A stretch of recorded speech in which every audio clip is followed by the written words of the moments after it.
How did you feel when you first found out you would be attending? Coming up on this edition of Carolina Insider, a look into how the university continues its diversity efforts among faculty, and a suspect is still at large after the shooting at Columbiana Mall this past weekend. We had a woman literally run from Columbia Mall all the way over here, exhausted, out of breath. But first, a legislative update on the South Carolina Board of Trustees. Carolina Insider starts now.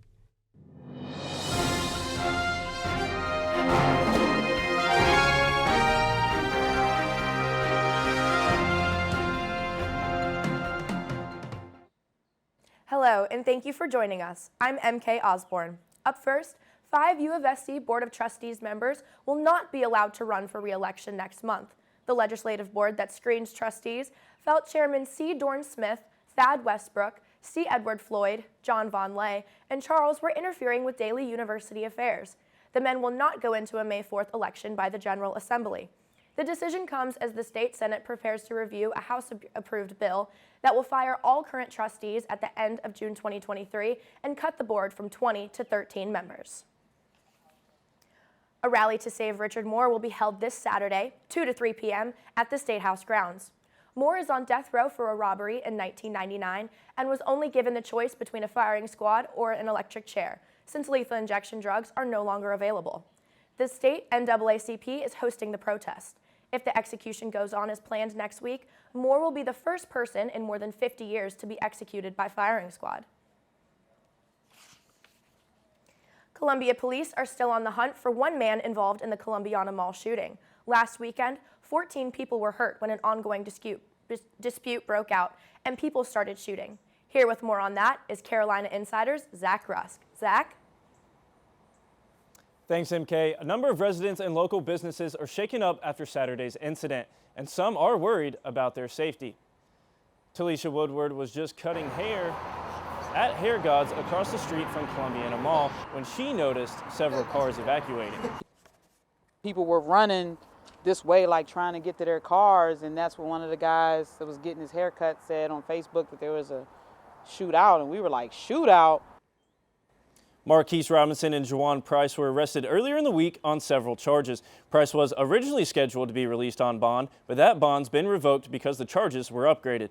Officials continue to search for a third suspect, Amari Smith, who is considered to be armed and dangerous. Columbia Police Department is asking anyone with information to come forward. So if you were there or know anything, reach out to them. Back to you, MK.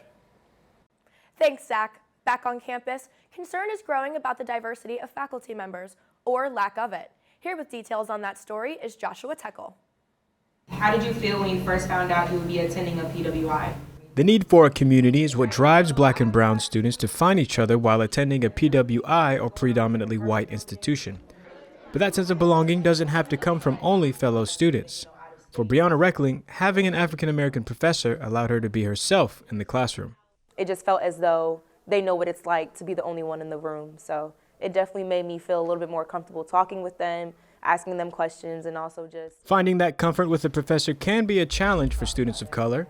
Data shows only 25% of professors on campus are from an underrepresented minority group. If we look closer, the highest represented minority group is the Asian faculty at 12%, followed by the Black faculty at 6%. About 2 years ago, student leaders got together and presented the 2020 Revision Action Plan to focus on improving diversity and inclusion. Part of that revision brought in 3 offices to work on faculty diversity, all while reporting to the Office of the Provost. As the interim provost, Stephen Cutler oversees diversity efforts for faculty and students. It's important that a university recruit, hire faculty and staff, as well as recruit and matriculate students that bring a diverse perspective and diverse thoughts. There's room for diverse thoughts at the leadership level right now. The hunt for a new provost has boiled down to 3 finalists, and whoever President-elect Emeritus picks will shape how the university looks at diversity recruitment. No matter the outcome, students from all backgrounds keep marching on to find others like them, so they can shout in solidarity or calm each other's nerves. These spaces can make the university's small minority community feel bigger than what it really is. For Carolina Insider, I'm Joshua Tekle. Finally today, some events you may want to add to your calendar. Finals are approaching, but why stress when you can de-stress on Davis? The picnic-style event includes giveaways and takes place tomorrow from 2 to 5 on Davis Field. After that, you can make your way to see activist and scholar Angela Davis. She is the featured annual speaker for the annual Robert Smalls Lecture at Pastides Alumni Center. It's free and open to the public, but you have to pre-register. Check-in opens at 5:30 p.m. and the program begins at 7. Back on campus, you can join the Association of African American Students for free food, music, and games at their annual end-of-the-year cookout. It happens this Friday from 5 to 8 on Green Street. Don't forget to bring your lawn chairs and blankets. That's it for this edition of Carolina Insider, a student production here in the Kennedy Greenhouse studio. Thanks for joining us. We'll see you back here on May 2nd.